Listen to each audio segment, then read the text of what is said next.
Hello, everybody. How you doing? Do you guys hear me okay?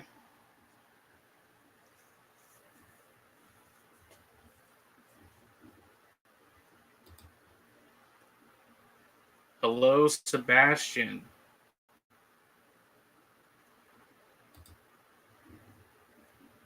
Anamnesis, thank you for showing by. Red Arrow, hi. We got Spot Final. We got Juan.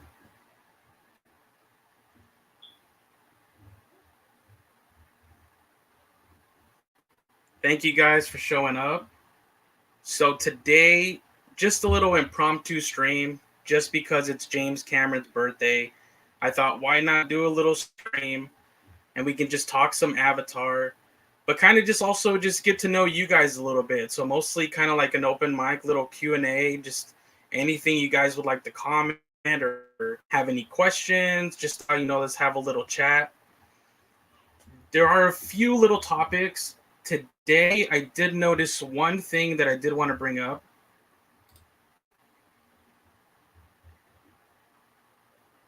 I noticed that on Disney Plus, if you actually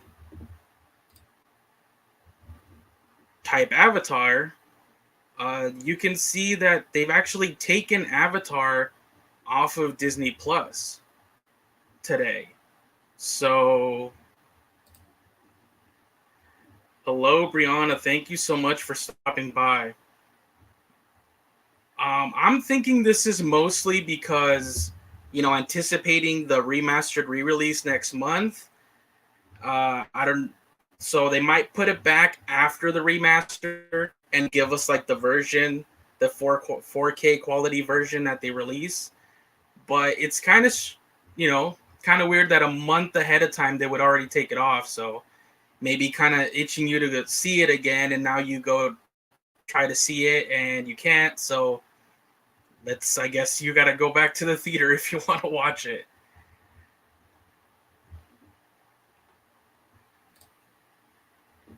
Exactly. Getting ready for the remastered re-release in the theaters. Yeah.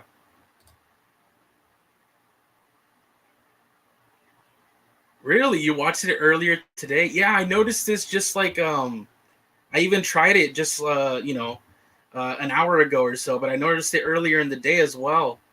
If you type Avatar, literally the closest thing that comes up is like Avalon High. So kind of strange. But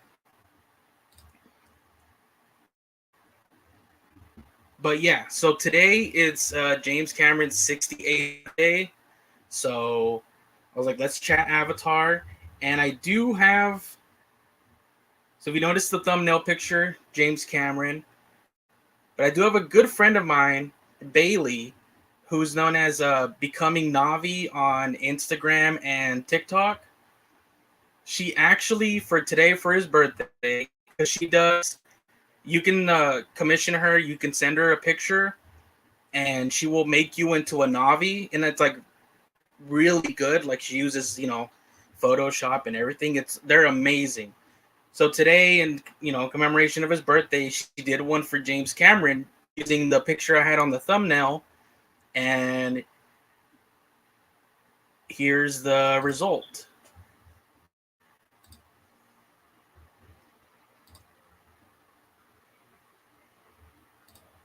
I thought like that was pretty awesome. So if you like her stuff, I would say, please follow her on Instagram and then TikTok at Becoming Navi. And she's already, done so many people. You can see all the work that she's done, and like she makes you look amazing as a Navi. So if anybody ever, wanted to do that, definitely go check it out. And here is the full blown picture by itself. I think it's pretty awesome. That's amazing.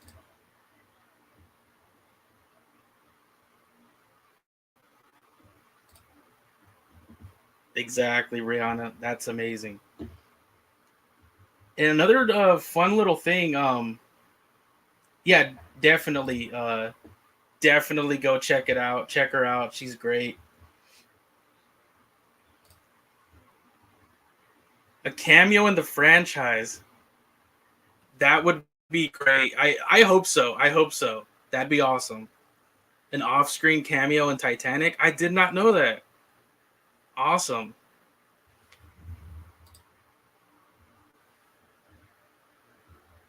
So on my Twitter, every now and then I share some pictures, and today I did notice that I had shared one before, and it's of James Cameron with a the founder of that's a Kirk Crack. One second, let me see here.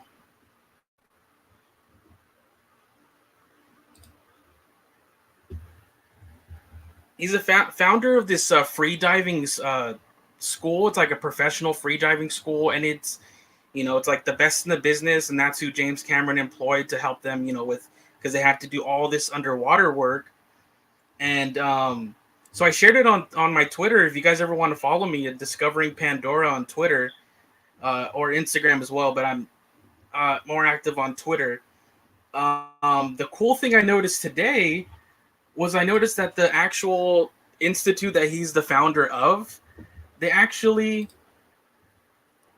let me take off the bottom banner.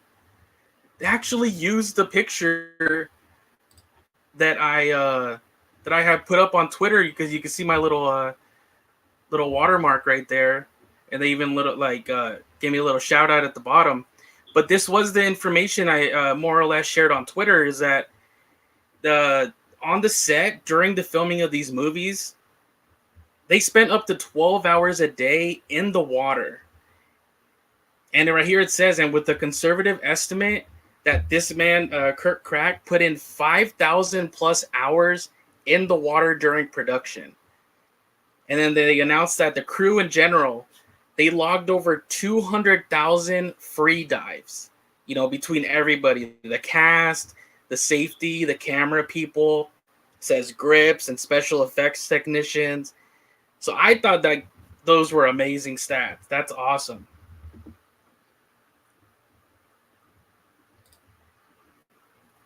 Barely a minute for me under the water. That would be me as well. I could not hold my breath under the water to save my life. I really couldn't.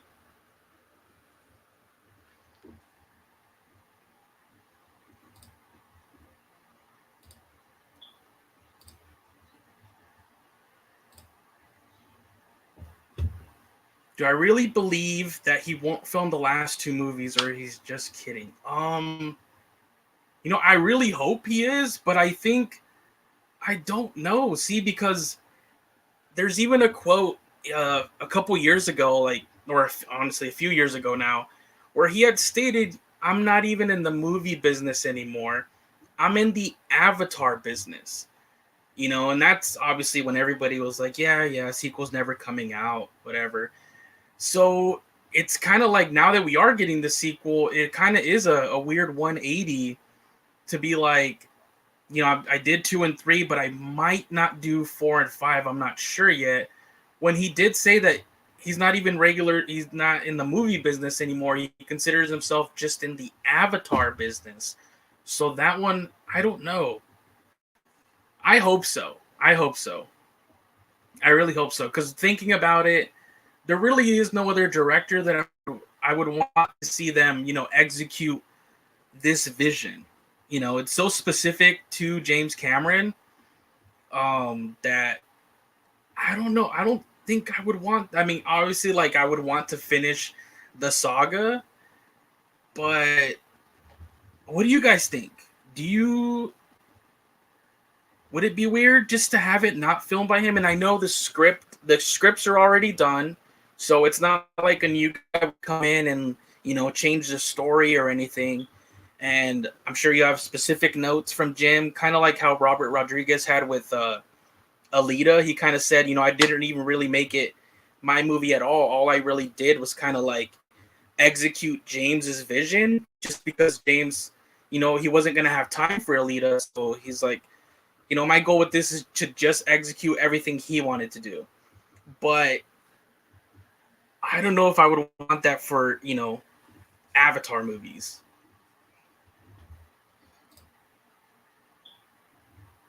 Yes, yeah, I would be worried. It wouldn't be Avatar. It would be Avatar. Yes, lowercase indeed.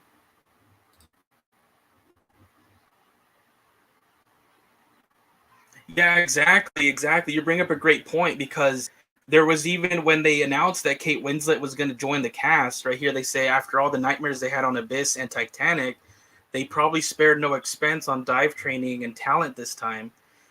Yeah, because I know there's the infamous story where it was like really dangerous. I at least know the one from Titanic where even Kate Winslet was almost, drowning on that set. So, I love that this time it was just like completely like the best in the business in terms of, especially with actually spending so much underwater this time, not even like Titanic where you're just kind of, you know, doing the surface and kind of just swimming in it, but literally under the water holding your breath. So I'm glad everything turned out. They also announced they had no problems, there's no health issues at all. So that is awesome. And Amnesia says he's just using this as leverage against the studio to make them think he's a flight risk. He wants full control over the whole saga, and this is how to get it. I mean, possibly, but I think he already has full control over the saga. Because I think, if anybody's going to have like a little special contract or anything, it's going to be him because he doesn't have to make these movies. He doesn't really, he's already made a couple of the biggest ones, of all time box office wise. He doesn't have to. So, like, him giving us these sequels is just because he wanted to. So, and really, I believe if he doesn't, and that's why I tell people don't be afraid of, now that at the end of the day, yes, Disney owns it. Don't be afraid of them like getting their hands in it and meddling in it. He would shut that down right away because, he doesn't need to put these out. So it's not like he would just be like, okay, and just be a yes man for them. He would never do that. So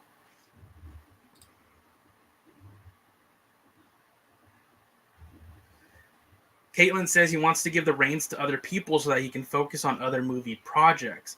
I feel like he isn't kidding, and I don't blame him. This franchise is his baby, but he wouldn't be around forever. I mean, that is a good point. Today's his birthday, and he is 68 years old.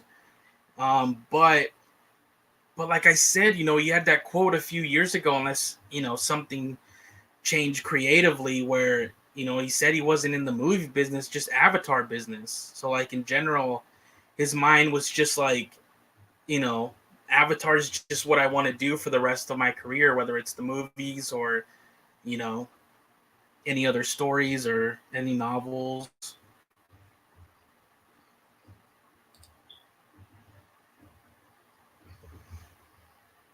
Yeah, I'd understand his want to focus on other projects. Yeah, I mean, I guess you're right. Um, I don't think it would be any more of the personal ones, like any more of those, what would you call them, the exploratory missions he used to go on, all that. He kind of said that he got that stuff out of his system. That's why he did so many at the time. So that because he was getting up there in age, he wanted to kind of knock those out sooner rather than later. So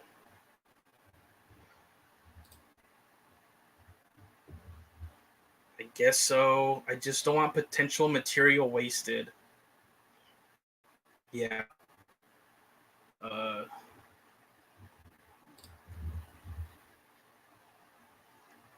Charlie Wood says Tony Scott didn't direct the recent Top Gun.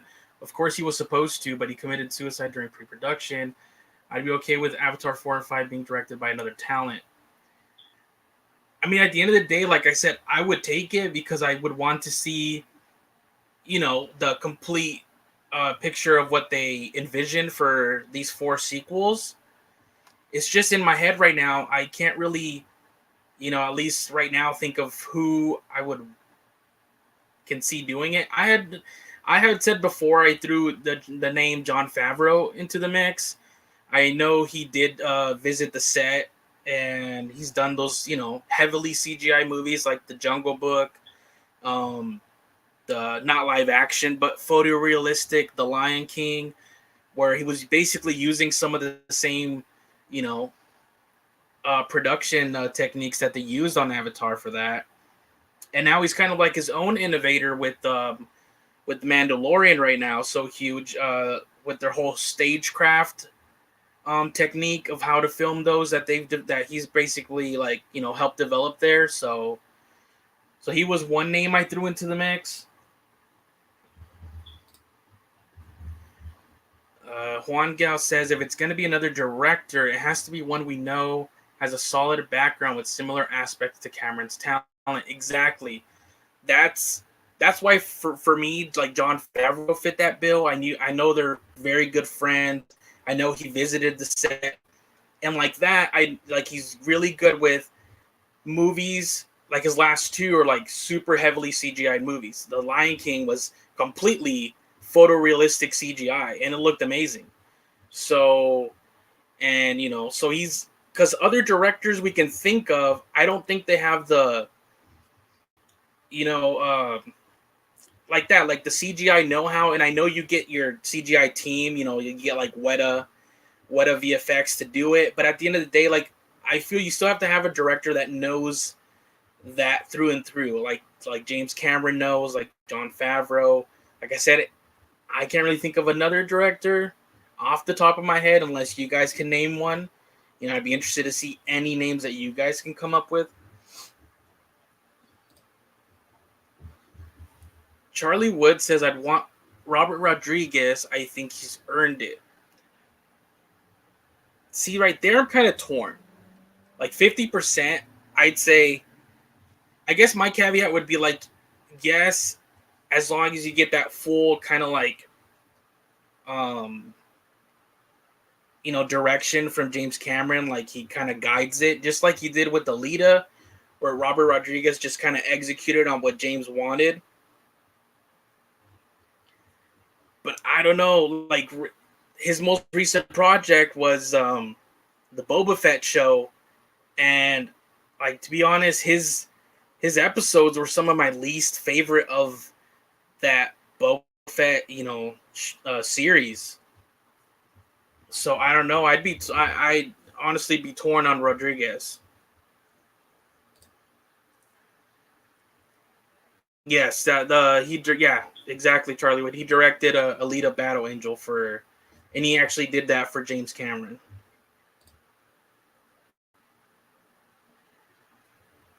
Brianna Brown says, so it will be a new VFX team different from the one that did the first Avatar.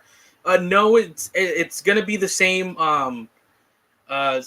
team. It's at the time they were called Weta Digital, and they were the ones that, you know, it's the company that kind of um came out and blew up from the Lord of the Rings trilogy, the original one under Peter Jackson, because they're based up there in New Zealand. So over there in Wellington, where Peter Jackson was, and yeah, it has skyrocketed to, in my opinion, the best, and especially proven with movies like Avatar.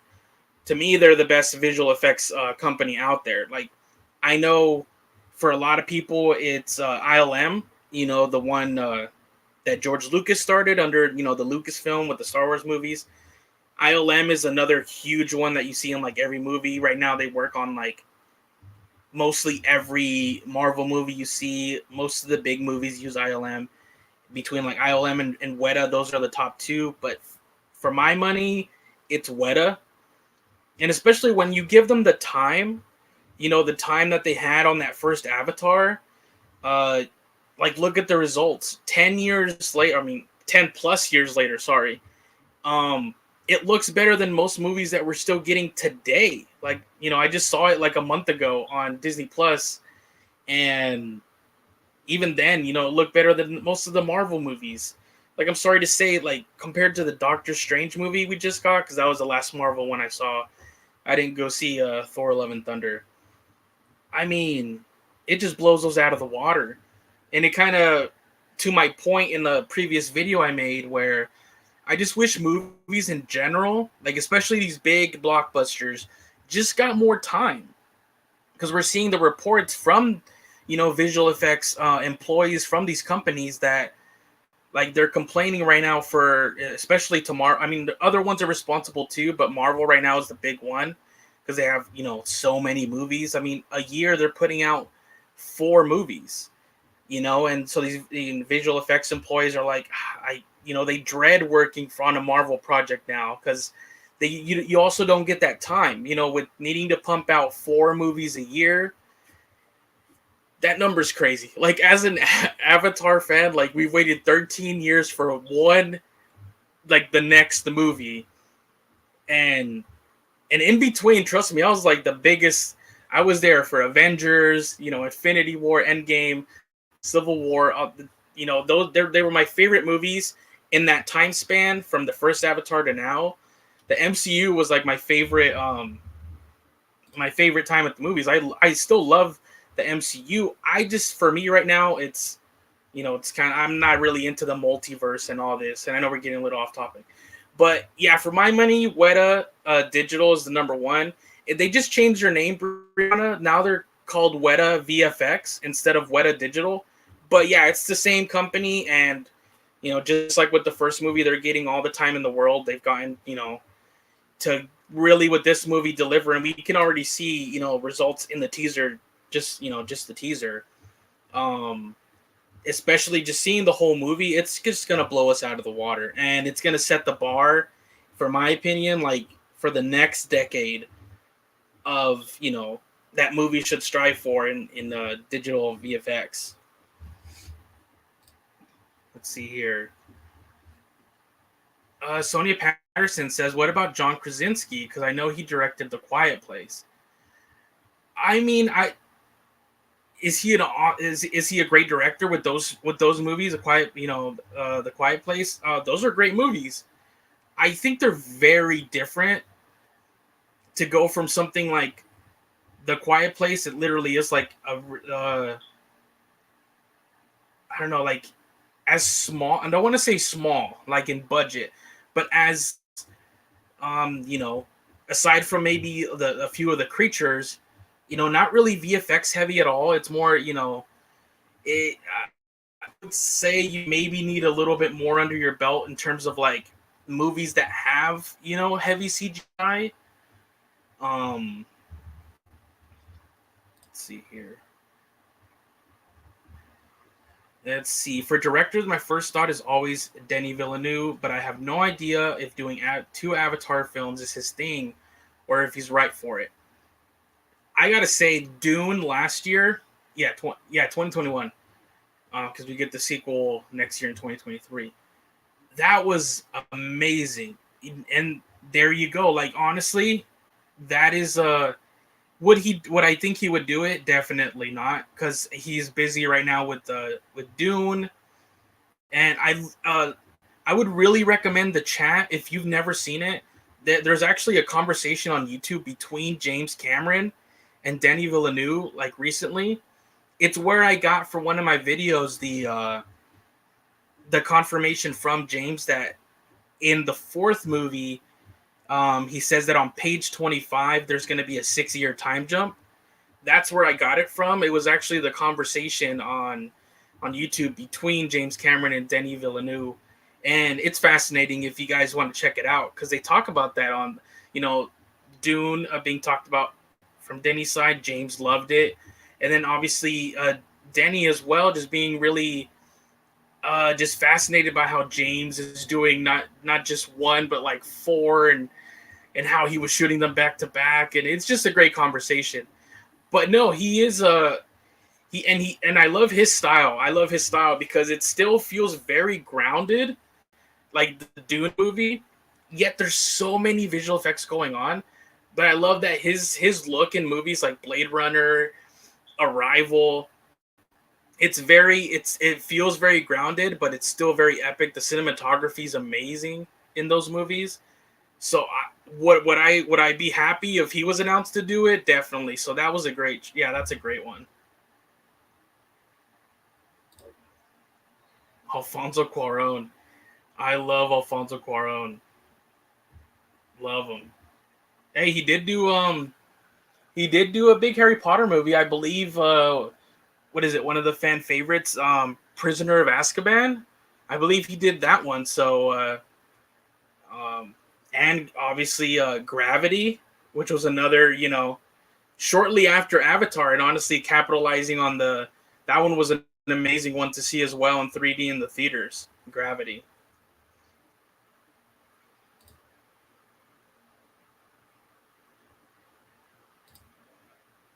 Brianna Brown asks, "Is Dune sci-fi?" Yes, and it's honestly my favorite because I read the novel that he's doing these two movies, because the two movies are just, each half of just that first book, and just the novel as a whole in general, just that first one. It's probably my one of my favorite novels, not just sci-fi, but just one of my favorite novels in general that I've ever read. So I'm really excited for the second movie.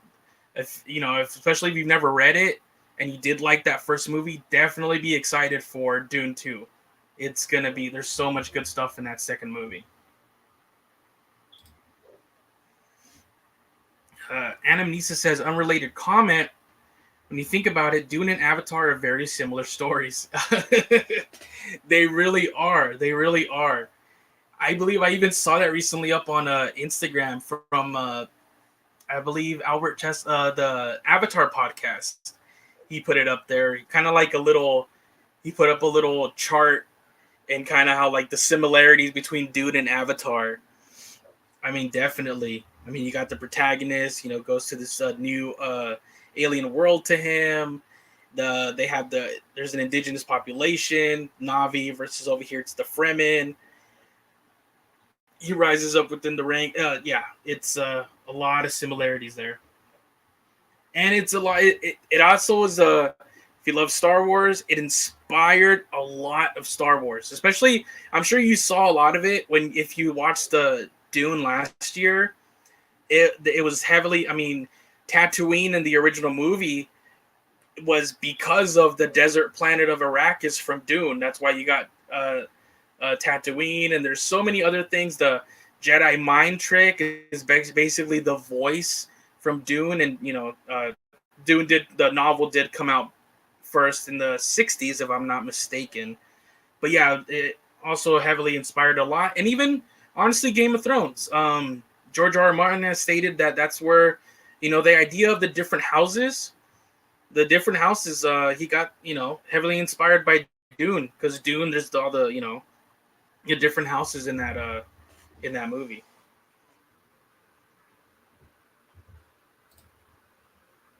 Oh, I'm currently reading Dune Messiah, the second book. Oh, awesome, awesome. My favorite was the first, but I do love the first three are, that first trilogy was my favorite. It was really good, really, really good. King Cobra 31 asked, "Do you believe Avatar will be even better than the first?" Yeah, as in Avatar 2. Yeah, I think we can already see, especially like I've always said, the biggest complaint people had or have on the first one is the story. They complain that it's such a simple story, and we already see just with the teaser and the limited information we've gotten. I mean, look how many just videos myself. I'm kind of like, oh, this theory and dissecting this little thing. There's already so much intriguing elements, I believe, and we don't know if it's all for the second movie because they did shoot the first 2 and 3, back to back. But I believe in general in these sequels, they're going to be elevated because I believe the stories themselves are going to be more complex and there's going to be more twists and turns than I believe the general audience is expecting from something where the first movie was so simple. But I think it's genius. It's like, I think I explained it in the last live stream, kind of like it was the Trojan horse. It gets you in there, and once you're a fan of the characters and everything, and they got the majority of the world because of that simple universal story. I don't bash it. Like he always said it was by design. It wasn't laziness. It was by design to be so universally, accepted and beloved. But now with these sequels, that's why I said the question I posed in one of my previous videos, do you think it could become the Star Wars saga of this generation? Not like will it be as big in terms of it infecting the general zeitgeist, the cultural zeitgeist like Star Wars. I don't ever think so. To be honest with you, I don't ever think it's gonna get that huge. And but in terms of what it could mean for like kids 13 and younger right now that go see this movie who never got a chance to see the first movie in theaters before. Like a 13-year-old or a 10-year-old now. My son's 10, so he wasn't even around. And it's gonna be awesome to go, share this experience with him and kind of show him and hopefully, I mean, we saw it here at home, but hopefully that because it was built for that theater experience. So my thought process was just like those kids that kind of just got hit with that, in the 70s and early 80s, watching that original Star Wars. And then you got hit, a few years later with Empire Strikes Back. And in that perfect example, like the original, if you really think about it, if you can remove everything you do know, all the elements of Star Wars that you think about, other than what they presented to you in that first original movie, it was very simple. It was it was a hero's journey, Joseph Campbell's hero's journey. It was a lot of elements of, Akira Kurosawa's Hidden Fortress. He was inspired by the Flash Gordon serials. But it was very simple. It was with the sequels, especially with the second one, Empire Strikes Back, where it was adding so many elements, and especially with, Return of the Jedi and then going back with the prequels, where they added so many elements that now you can't really, when we think about it, the majority of the things that first come to mind are elements that weren't added until later. And that's what I feel these sequel Avatar movies can provide as well. Like, it was very simple, but it'll make us rethink, the first movie, like looking back on it after watching these other sequels, like how different is that going to be? Like so many little story elements were like, oh, this was either hinting at this, or now that we do know this new revelation that was revealed in 2 or 3 or 4, it just makes everything different. Kind of like, I mean, Darth Vader. I mean, going back, in that first original movie, you didn't know, and now in the second one, they're like, oh, wow, he's the dad of the protagonist that, So it's just, that's what I mean. Like, can it become as significant to the young kids now as that original one was? Like, this remaster next month, and then 2 or 3 months later, seeing the second one and like, being blown away like twice in the span of a few months, their mind is blown. And then now with a consistent schedule, like every other year, we're getting 3, 4, 5. Can it become their huge movies, seminal to them growing up? Like, oh, that was my Star Wars. I know the MCU is out there, and people have told me like that is the Star Wars of our time.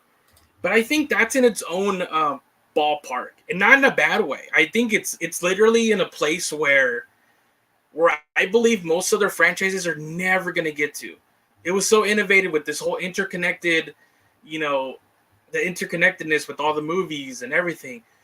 But I just think it's to the point where, for me, it's not really like a single saga, because now we're honestly seeing they're on their second one. So you might be able to say, oh, the Infinity Saga, like those first 3 phases were like my Star Wars.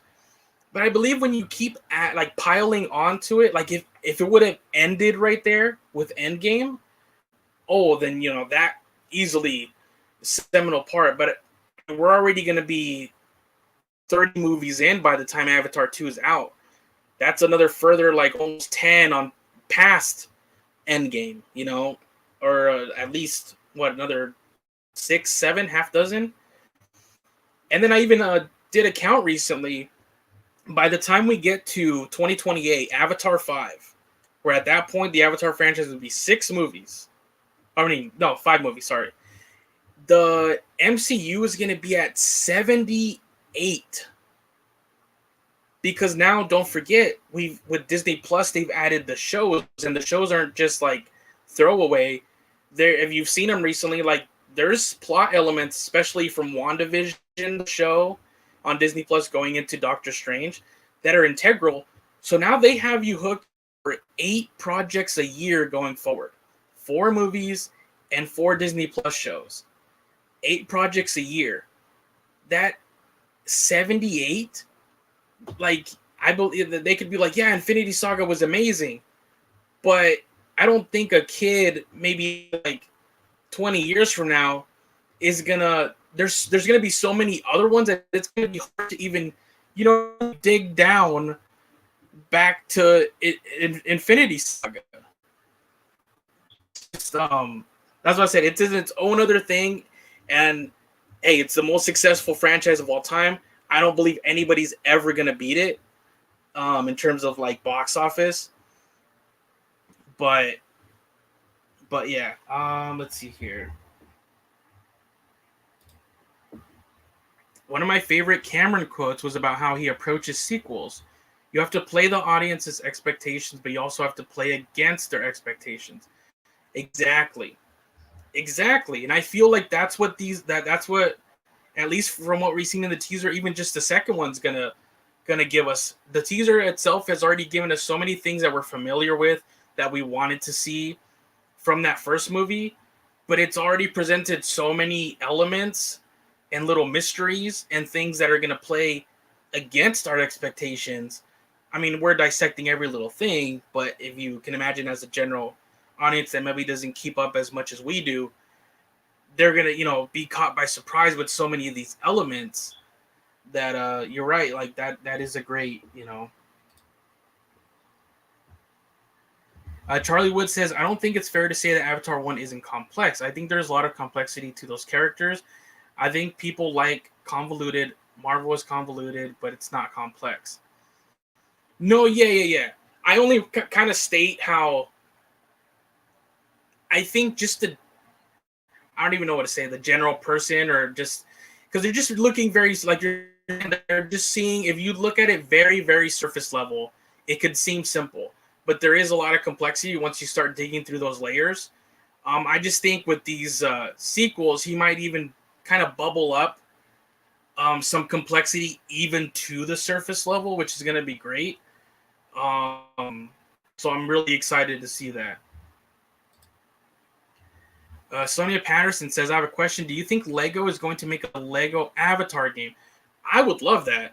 I play with my son right now the recent Lego Star Wars: The Skywalker Saga, and that would be amazing. Kind of like once we're once we get done with the 5 movies, like, yeah, give me an Avatar Saga, and kind of like that game, we get to explore all of Pandora, and I mean, Lego games are fun, so I would totally be down for an Avatar game in the Lego. But I do want that, the real, not realistic, but you know what I mean, the one that seems the Frontiers of Pandora from Ubisoft that's coming out. That open world game, that one looks amazing. That's my number 1, and I'm so mad, not mad, disappointed that they did delay it until next year. But you know what? Just like the movies, the delay is going to be worth it. And it coming out after the movie, I think it's a good thing, because if a lot of people get back into the Avatar franchise, or they saw, they see the second one, and they're like, oh wow, I really, I'm interested more into this world or whatever, and they're gamers. The few months down the road, they said maybe between like spring of next year to a little later, they're going to release Frontiers of Pandora, and maybe now there'll be a little more hype for it. Whereas if it would have released, the rumored date was November of this year, I think before people even, got to see that second one, I think maybe it's also going to help it financially, just get a few more sales in there. But definitely also would love a Lego Avatar game. King Cobra, I believe James Cameron will make 4 and 5. I think he's just waiting to see how well Avatar: The Way of Water does, which I know will already be a box office hit. Yeah, completely agree. And especially in terms of box office hit, I don't want to say it's a given, but it's kind of pretty much a given. And he kind of said it himself in the Empire cover story, he's even if half the people or 30% of the people that went to go see the first one go to see this one, 30%, um, it's a hit. It's a hit. To some people, they need to see it. It needs to match the first one. No, it doesn't. The first one was an anomaly, and most movies don't make those. I mean, just to put it, a little example out there, we were just talking about the MCU. It took the MCU, I believe, 23 movies. I believe Endgame was the 23rd movie to finally get to what the first Avatar movie accomplished. And that was with these movies, with these 23 movies being what the majority called, on social media, they were in the cultural zeitgeist for that whole decade plus, and it still took 23 of them to finally get, close to the same amount of people, or at least, with inflation, at least to make the same amount of money and surpass it with its re-release. Okay, not re-release, uh, they added a few scenes and it was still in theaters, and then they kind of like marketed it with some more scenes added to it. So it was kind of a re-release, kind of not. But yeah, so I don't think it needs to make 2 billion in order to be considered a hit. Any movie that makes 1 billion is a hit, and most movies this year, especially even MCU movies, they haven't even hit 1 billion. The only one that did in the past over a year was Spider-Man No Way Home, and that's co-production with Sony, so it wasn't totally Disney profits there, and it was just relying a lot on like nostalgia from the past Spider-Man movies. So really getting close to that billion, it would be considered a hit. So I definitely think that it's gonna happen. And like you said, maybe it's just waiting to see how well it does, maybe critically and commercially, and hopefully he kind of like calms us down by saying yes, I will return to do 4 and 5. Juan Gao, let's see. I'll be mind blown if I see The Way of Water, since didn't get the chance with the first.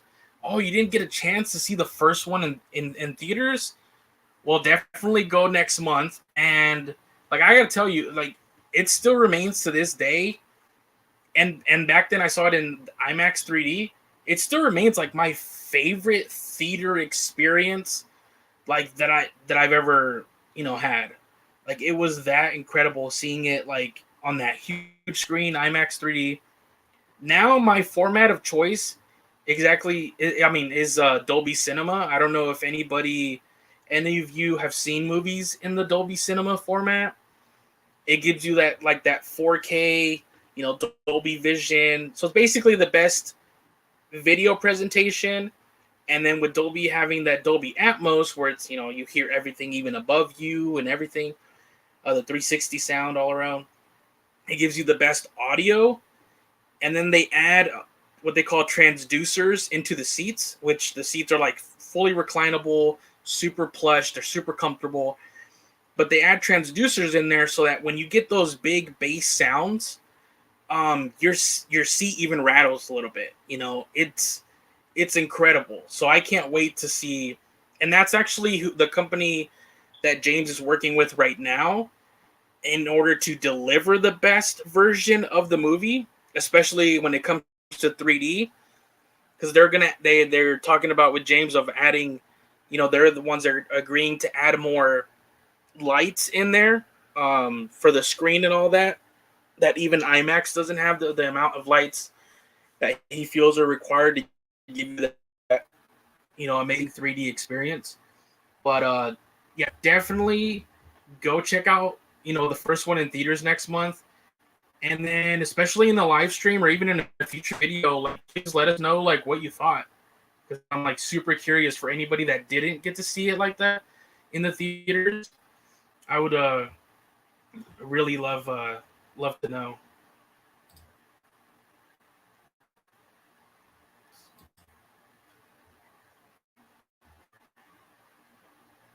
Brianna Brown says, "Imagine when the next teaser drops. There will be so much to discover." I know, like I already like just this teaser. I've said it like numerous times. I've never seen a teaser because let's not forget we haven't even gotten the first official trailer. It's still the one we've gotten is still considered the teaser. Usually they give you teaser, official trailer 1, official trailer 2, and which sometimes is the final trailer, but sometimes you even get a fourth one that's what they call the final official trailer. So we're still in that teaser stage.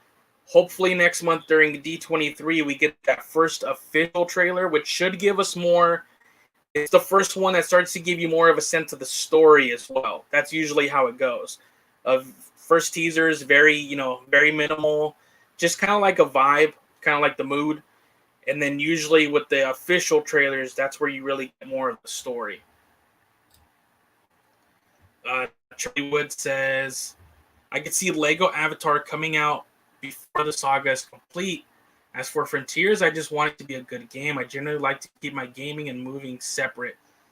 Yeah, for sure, for the most part, yeah. The only thing I'm really excited for in terms of synergy between Frontiers and the movies is because they said it's going to be a live service game in terms of like the studio's going to support it for years to come.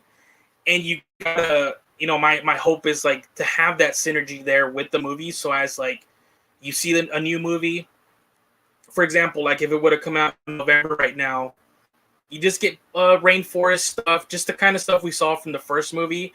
Nothing really new and drastic. But then we get hit with gotten hit with the Way of Water, added so many other new biome, other elements, creatures, and then they could bring out an expansion that adds elements from that new movie. So with it coming out after 2, it can maybe already have those, or just already kind of have the first expansion kind of already plotted, and then with the third one, it introduces new creatures, environments. So I would love that, since they said they're going to support it for years to come, to kind of be like the little synergy between the game and the movie like that.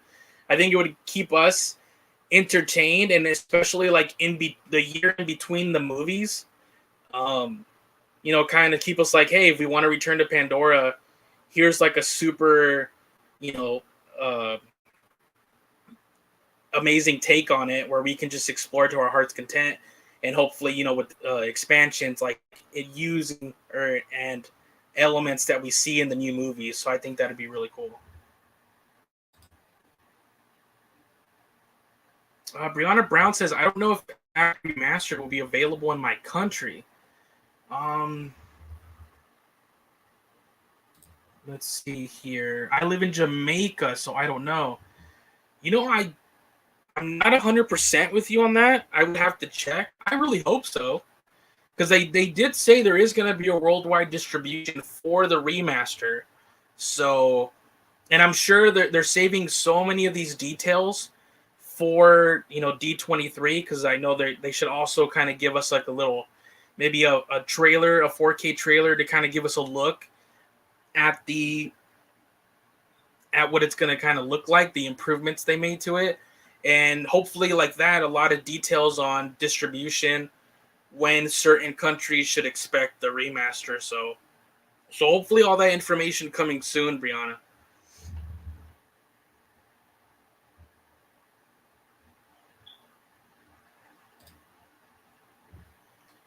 Juan Gal says Top Gun has hit 1 billion, just want a good movie. No, totally right. It has actually exceeded the most recent, and this is it proves a little point mute that people are like, oh, it's 13 years later, who's going to care about Avatar 2? Top Gun released right now a sequel 36 years after the original movie.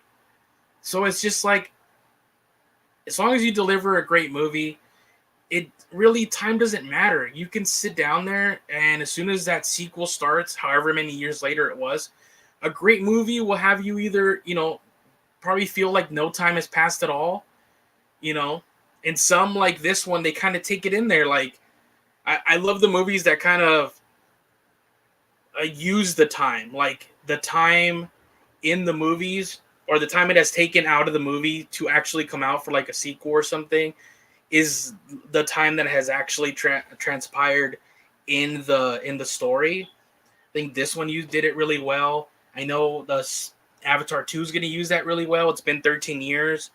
I know that the time jump it's going to be basically around the 10 plus years, 12, 13. So I love that when they do that. What if Avatar: The Way of Water becomes the highest grossing film of all time? Uh, I would definitely love it. That would be amazing.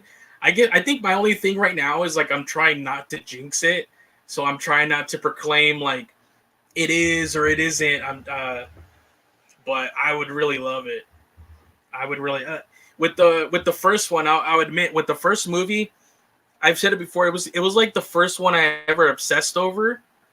So when that one released, like I was like right there, like looking at the box office like every day, the first week, the second week, and it was kind of disappointing. If you remember, the first one only really opened with $77 million. It wasn't even like a huge opening, but what it was is just it wasn't really dropping, which is what you don't see nowadays. Nowadays, a movie can open huge, over 100, over 200 million, but then you get 60% drops, and then it just kind of like snowballs from there. It stays kind of consistent, 50, 40%, until you're basically making almost nothing. The anomaly with that first Avatar was it opened with less than 100 million at 77, but it just really wasn't dropping. So the word of mouth was amazing. The either repeat viewings, it's kind of like it's numbers that we hadn't really seen like ever really.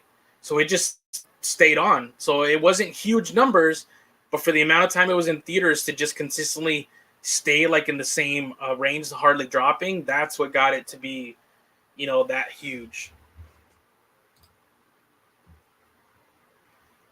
Oh yeah, I've heard of the 4DX experience. It's like a ride. I've heard top tier. Yeah, see, I've wanted to do that. I don't have any of those here where I live.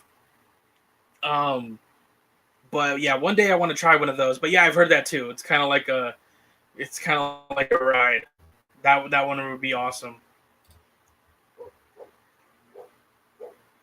Top Gun at Dolby Cinema was wild. When the explosions and crashes go off, the whole theater shook like there was a real explosion. Yes, yes. I'm glad you got to check it out in Dolby Cinema. I did as well, and it was amazing. That's why anybody that I talk like movie theaters to, I sound like a sponsor. And because right now, Dolby Cinema, the easy way to find out if you have one around you is if you have the AMC movie chain around you. Like, do you have AMC movie theaters?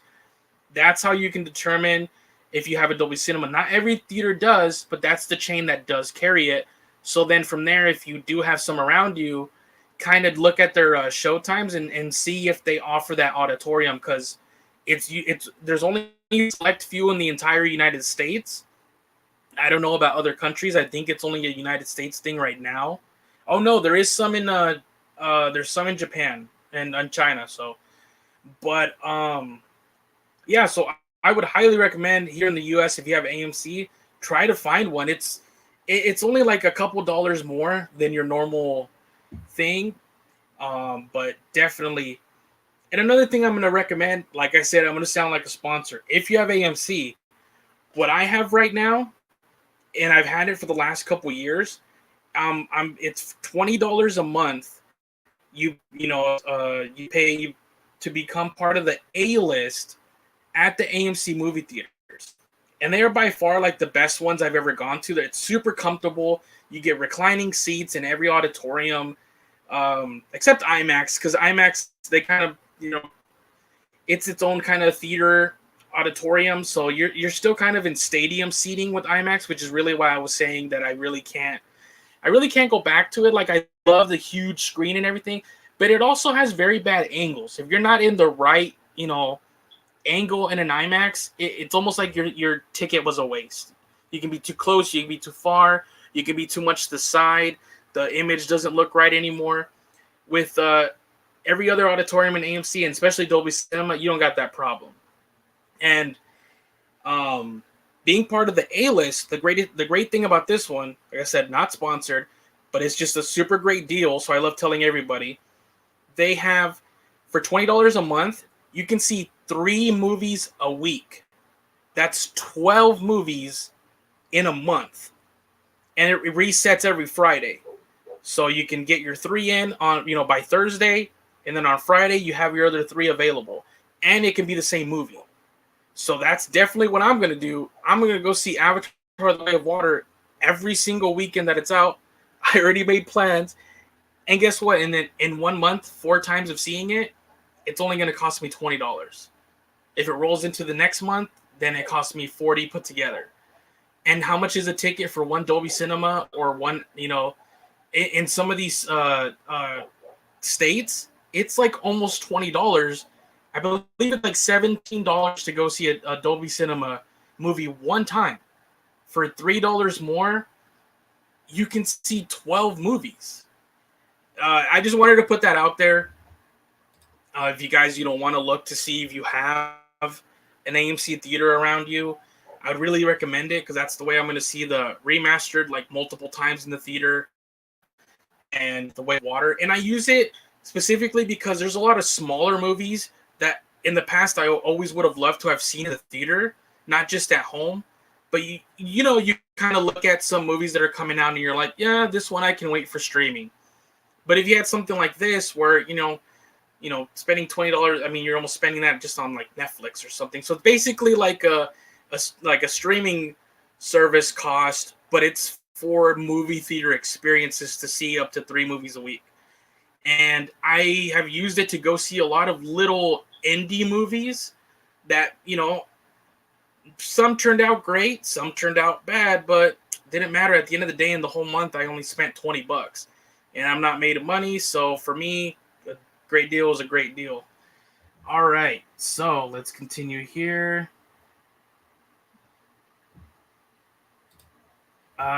September 10th, right? Yeah, September 10th. If you mean for the D23, yeah, it is September 10th. So it should be on that second day. It's going to be part of what they call their studio showcase. And the big 3 that are going to be presenting on that day, on September 10th, are going to be the Marvel Studios, the Lucasfilm for Star Wars, and other Lucasfilm projects like Indiana Jones and stuff. And then you're going to have 20th Century Studios. And don't forget, Avatar is part of the 20th Century Studios banner.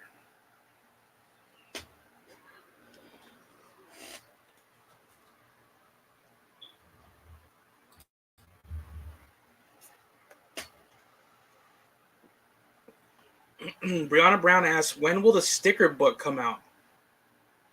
So that one, when we saw the premature leak listings on those, it was September 23rd, which is the same day that the remaster comes out.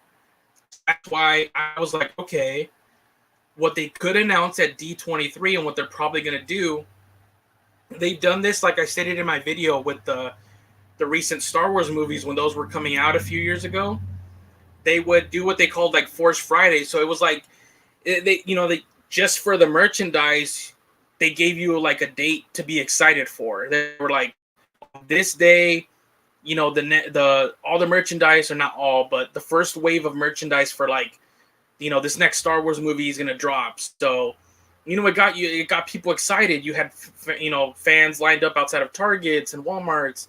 So you went to all these different stores because like on that day they would drop all the merchandise. So with the leaked listing on that sticker book being the 23rd, I believe at D23 they might announce like I stated in my video, maybe kind of like some kind of Avatar Day where like you have the remaster come out on the same day, as well as you can right afterwards or before, you can pop into like a Target or your local store, and probably that first wave of Avatar 2 merchandise, along with some, merchandise for the first movie, will be released on the same day. And I think that would be pretty awesome because I know those were successful, the Force Fridays for the Star Wars movies. You see all the YouTube videos of all the hauls and everything that people would get from those.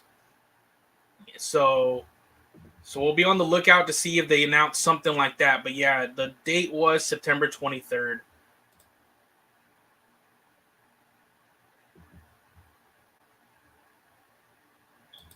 Let's see here. Our friend James is having a birthday today. What a happiness, right? Exactly. 68th birthday. Amazing. Dude, you're reading my mind about seeing Avatar 2 once a week. I actually thought of doing the exact same thing with the AMC membership. Exactly. Please, people. Like, if you live near one, it's like some of my friends, I know that it's the stigma. Like, everybody's like, I don't want another bill. But really think about it. It's $20. And just to go see a movie one time, like if you try out Dolby Cinema, like I said, which is available at AMC, is $17. You might as well just become a member and give them $20 a month, but be able to see 12 movies in the movie theater. You can see little movies, a little indie, maybe so, A24 is that studio's movies have been the ones that I've gone to see that maybe I never would have seen in the theater if I was paying my own money. Okay, I never would have, because they're smaller ones. They're kind of like, they'd feel like, I could stream those at home. Back in the day, I would say like a few years ago, like, oh, that's a Redbox. That's a Redbox movie. But definitely, especially for the release of like Avatar 2 and the remaster, I'm so glad that something like this is available, because I only got to see the first one just like a few times 13 years ago in the theaters, but now it's like for a little cost, really not that much, just being able to see it so many times. Oh, Jade, and thank you for stopping by. Thank you. Charlie Wood says, I don't know if this is appropriate to say, but Brianna isn't Brianna. I think it's Brit Anya, Rule the World. Sorry if that's too forward. If I'm pronouncing it wrong, I apologize. I'm so sorry. I don't mean to. Sorry. But yeah, let me know in the comments how to properly pronounce it. I'm so sorry. Albert Chessa from the Avatar podcast, guys. Thank you for stopping by, my friend. He says, proud of you, mate. 500 subs here on YouTube, going on 600 on Instagram, all just from being naturally passionate for Avatar. Keep doing your thing, brother. So, oh, God. Guys, this was like the first guy when I had nobody. Like, I was below 100 subs here on YouTube. And, he has a huge platform. And honestly, he was just so welcoming, and everybody in the community. That's what I love about this fandom. Honestly, everybody I've come across at every little step. And trust me, we're still at the beginning, but still for me, this has already seemed like a very fulfilling journey. So I thank all of you guys for being here. We'll continue to grow throughout the years. I'm not worried about that. But I already love that there's connections being made now. And I just want to say thank you. And please, guys, check out the Avatar podcast. It's literally just called the Avatar podcast. And you can even find him on Instagram at the Avatar podcast. But really, he has amazing episodes.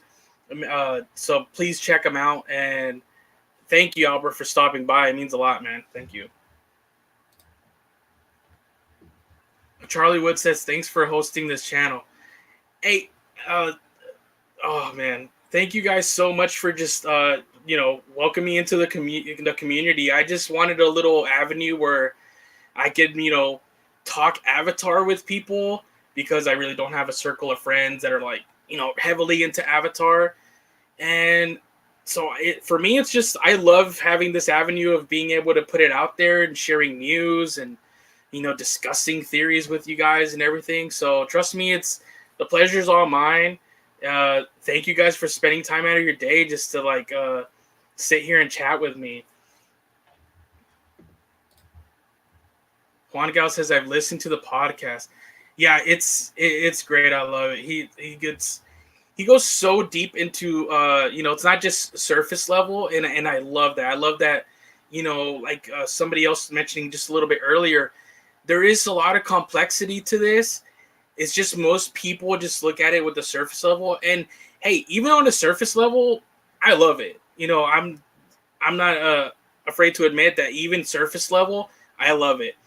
But it's getting into the deeper levels of movies and media that I consume nowadays, that I love, and there is a lot of complexity there in Avatar. Just start digging a little deeper.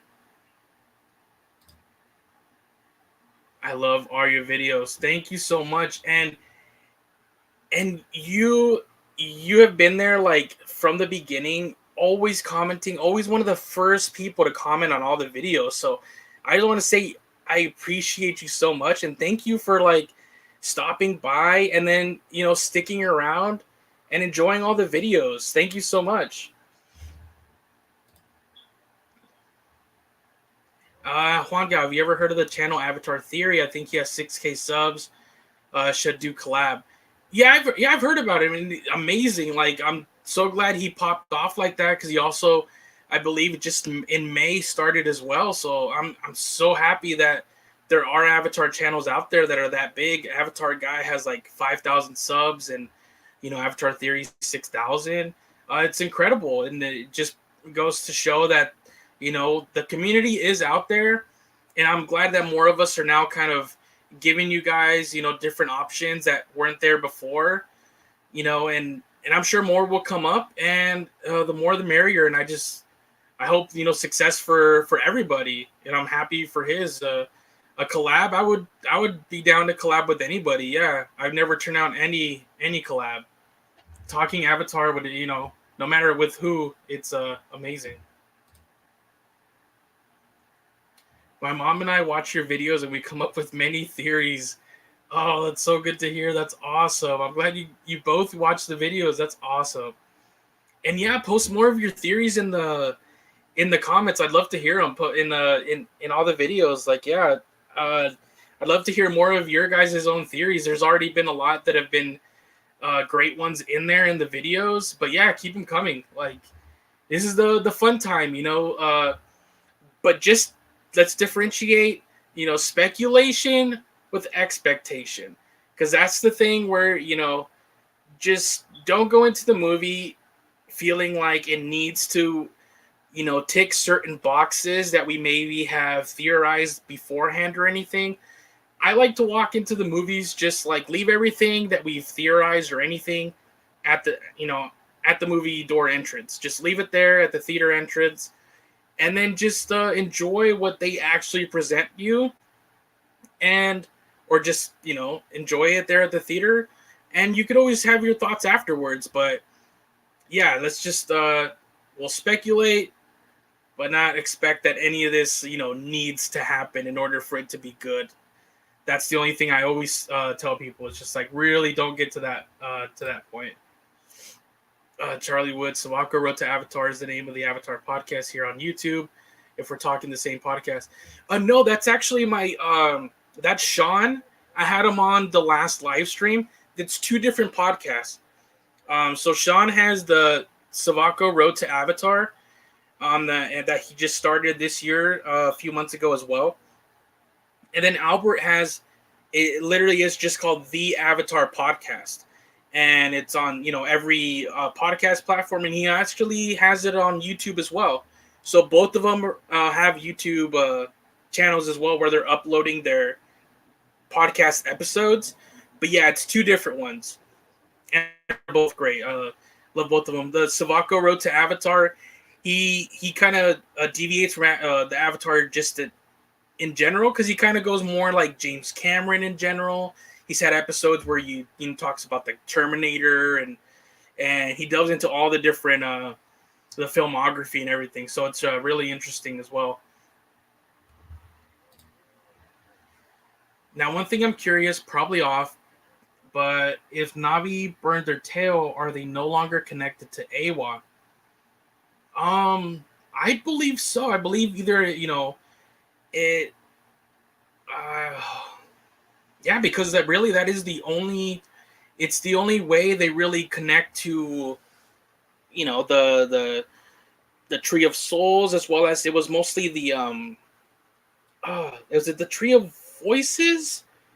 I don't want to, if I'm mistaken, and that was the one where they could really connect with the memories of their ancestors, and we also saw a lot more of that in the Suitcase Path comic, where he connects to that one and he's able to um, communicate basically with a memory in a way of Sylvanan, because really it kind of just stores data, and kind of like when they connect their tendril, it's kind of like you're just connecting, you know, electronically to this this bank of information, this computer of information, and you're just downloading it. So it's really interesting how that all works, and really curious to see how much more of that we're gonna find out more in the Avatar sequels, how much they've kept from us in terms of like how this works and what everything, the origins of everything. So really curious about all of that.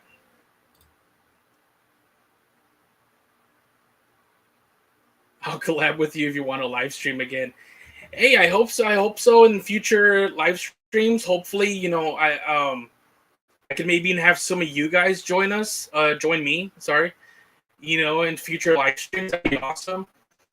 Oh, one thing I did want to ask you guys. So for next month, because I'm really enjoying these live streams. I feel, especially with this one here, like really getting to connect with you guys, and like I really want to do more of these going forward. I hope you guys are enjoying it as well. My question was for next month for D23. I was thinking, should we do a live stream like the day of, and how I just wanted to kind of get your guys' thoughts on how that, if you guys want to do that, like we can kind of live stream as the day is, the day comes when we're supposed to get all this information, and we can kind of be reacting to everything live. So just wanted to kind of get your guys' thoughts on what you, if you guys would enjoy that, if you would like to tune in. We can kind of like, whenever we know the panel starts, I believe it's like noon or something. We can maybe even start it the hour before and kind of do like speculations, and then when it starts, just maybe just react to everything live. I was just kind of wanting to run that by you guys. Let me know any thoughts. I'd be very curious to see if you guys were even interested in something like that. I thought it'd be pretty cool to kind of have you guys there with me, and we kind of can all just react live to the news that's coming out. So I thought that'd be cool.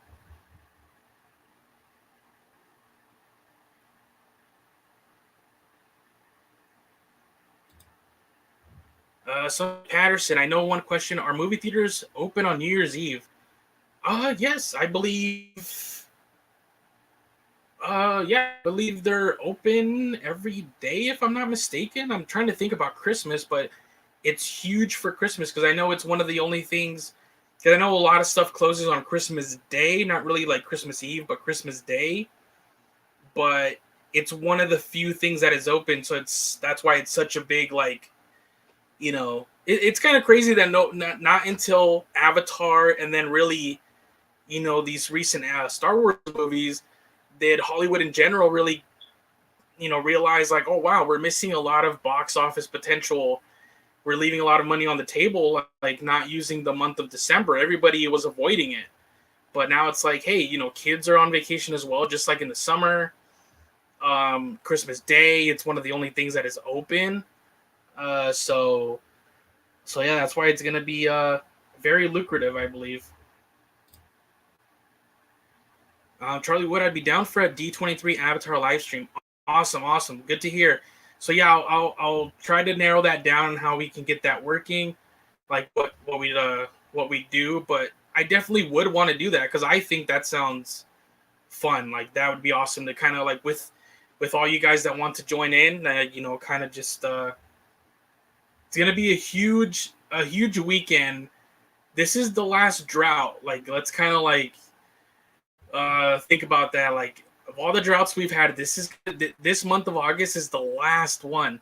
From here on, it's we're gonna learn so much more of the sequel and that weekend, and then just going forward, we'll get the sequel.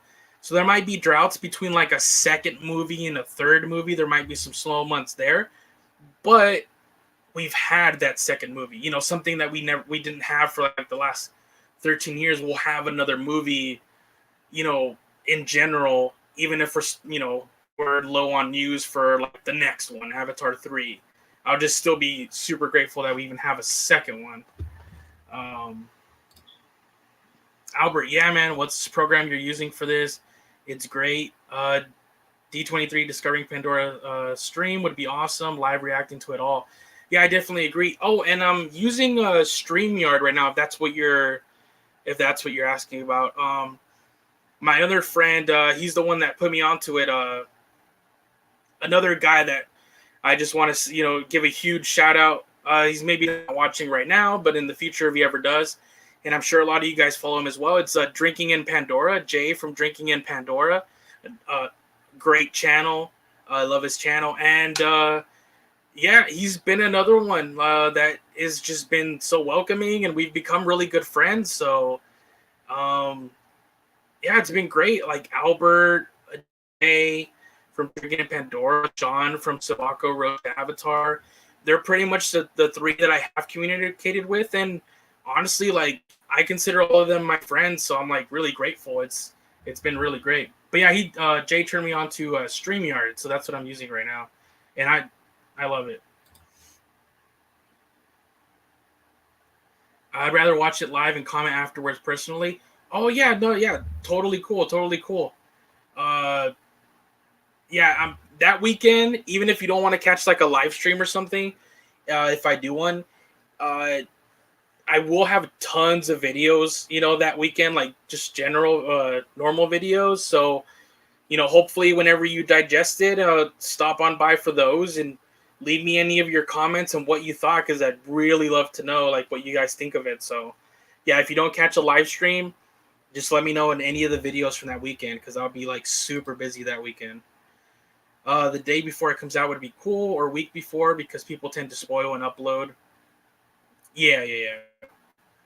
Even a day before stream would be, because there's more. Don't forget that we're also gonna get news on so many other things. So just because we don't necessarily get the Avatar 2 trailer and specific news till the second day of D23, we can already have other information on that first day. Like the McFarlane toys can already have like a little booth or something there on the convention floor where they already reveal lineup of the action figures and everything, and other potential merch that maybe right now we don't even considering. So yeah, that'd be awesome. Juan Gal says, another thing curious of AWA, is it like a super complex organism of sort? Since I always thought AWA in a way has chosen or made a connection from the first to Jake as he talks about his dream. And honestly, that's kind of what it as. And rewatching the movie and hearing how Grace explains it and everything, like it.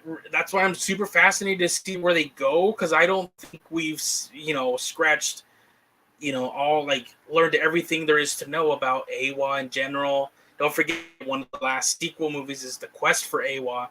I still believe that there's gonna be that Kiri will have, yes, a Grace aspect, but I believe she's also going to have an AWA aspect. That's kind of like my wildest theory, is that in a way it's like she's going to be Pandora's like Messiah type character. Kind of like Jesus with God, where like it's basically was a part of him, but he joined them there, joined us here on Earth. Kind of like that, where it's just going to be like Pandora's version of that in a way, not of that specifically, but just some kind of like Messiah type character that might have aspects of both AWA in Navi form or Avatar form, and then Grace as well. So that's my wild theory for Kiri. Wow. All right, guys. So I think we're gonna be winding down here and ending this pretty soon. But I've had tons of fun. Thank you guys for like showing up. Let's see here. Our Charlie Wood says Kyrie being an incarnation of Ao or Kiri, and actually, I love the way you spelled that. That's actually what gave me that theory, because a little change on the name of Kiri, you get Kyrie, and Kyrie, if I looked it up, was like it's the Greek word for the Hebrew it's like the Greek translation of the Hebrew word Yahweh. And if we know Yahweh was the inspiration for, James Cameron naming Awa, and Yahweh basically represents, God, I believe. So that's how you get the Awa aspect, and with Kyrie kind of being a little bit of a slight change to Kiri, that's where I'm feeling like maybe there's a connection there as well with the other literal translation of the way they spell it. It's the Maori word for like skin of a tree. So she can be the skin, like the body for the tree, like the tree of souls, which tree of soul represented Awa. Like I said, it's my wild theory that she's going to be kind of like a mix of both Grace and Awa.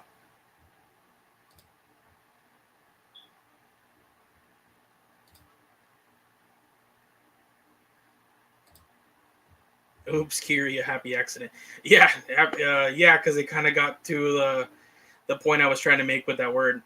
But yeah, guys, I think we will, let's see, end it here. Oh, actually, wanted to show you guys, because I know some of you don't follow me on Twitter, but please do. It's like I said, it's at Discovering Pandora. There are some other, shots of the kids and the cast, behind the scenes that they've shown us throughout the years. Just quickly want to run through them. Here we have you have James Cameron with the cast showing them all the art, and yes, they blurred out all the pictures, so we can't really see. It's all spoilery material, but it's awesome that to be a fly on the wall right there, where James is kind of running through the story of the entire saga, to the cast like that in art form. That would be really cool.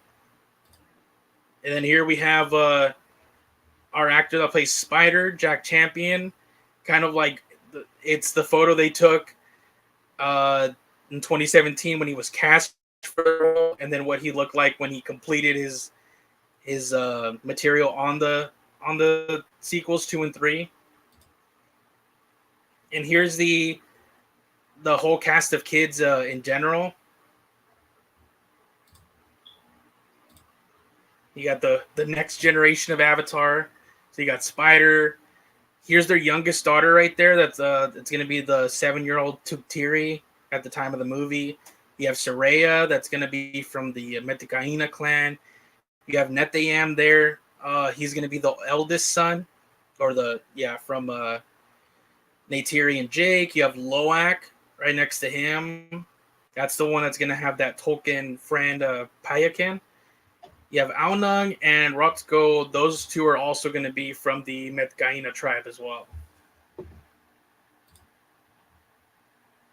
And then here is the Soli family. So you have Loak, Neytiri, Jake, Spider, Netayam. And this was when they went on a research trip to Hawaii. So this is where all these next pictures are from. We kind of got them in the elements there. Yes, it says I like how Stephen Lang looks smaller than everyone. He's like this skinny little dude. Yeah, he did get a little skinnier. Yeah. Here's James and Sigourney, also during that Hawaii research trip. And then here we have the Metakaina family here of you have Soraya. You have who's going to be the clan leader along with Kate Winslet's Raneo. You have Tonawari, and then you're going to have their other Aonung. So yeah, I just wanted to show you guys those. I had posted those on my Twitter, and some of you guys don't follow me there, so I thought in case throughout the years you guys haven't seen them, I like posting these, you know, uh, behind the scenes pics that they have shown us throughout the years. Now that we know uh, who everyone is and everything, so I thought it'd be pretty cool. And Sunny says, I'm back. I'm sorry my phone was acting up. Oh, no problem, no problem. But yeah, we were just finding down here. Any last, final questions or comments from you guys? I'll probably end it here in just like a minute or so, a couple minutes. But I really appreciate you guys coming out, and happy birthday to James Cameron. So glad we're finally in the year that we're getting the sequel. We're so close.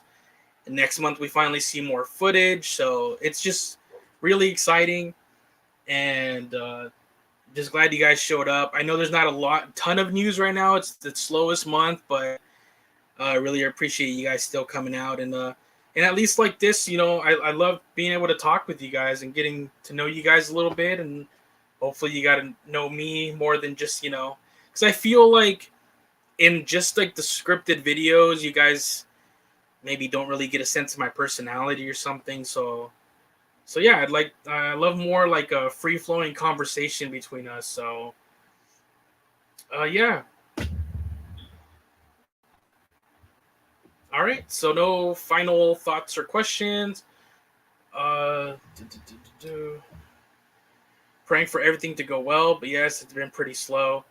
Yeah, and they did shoot, that whole press junket at their Manhattan Beach studios. So we know it's filmed, but it looks like they really are keeping it up until D23. So we're gonna get an influx of all this stuff then, a tsunami wave, if you will. But yeah, they're keeping everything close to the vest for now. But yeah, all right. So thank you guys for showing up. Thank you so much. I had tons of fun, and I hope you guys join on the next live stream we do, hopefully soon. And hopefully then we'll have more things to talk about. So look forward to future live streams and another one around D23 and also future videos. Thank you so much. And don't forget to visit Becoming Navi on Instagram and TikTok, and let her know that Discovering Pandora sent you. Because I think her work that she did today for James Cameron is incredible. You look great as a Navi. But yeah, thank you guys so much. You should arrange a comic live stream for next Shadow and High Ground. Oh yeah, that's actually awesome thoughts, especially for High Ground too, because those are really going to be some very, very interesting comics, with knowing that they're the direct, and they were actually the original story of what we were going to get for an Avatar sequel, like Avatar 2, until he decided to start it with Avatar 2 a little later in the timeline, but they're still canon. So, and it's still they're still going to be super exciting because they were the original, they were the original movie that we were going to get. So, oh yeah, that'd definitely be interesting. All right, guys, thank you so much. Take care. All right, and have a good rest of your day and weeks, and hopefully soon I'll let you know when we're doing another live stream. Thank you so much. Have a great day.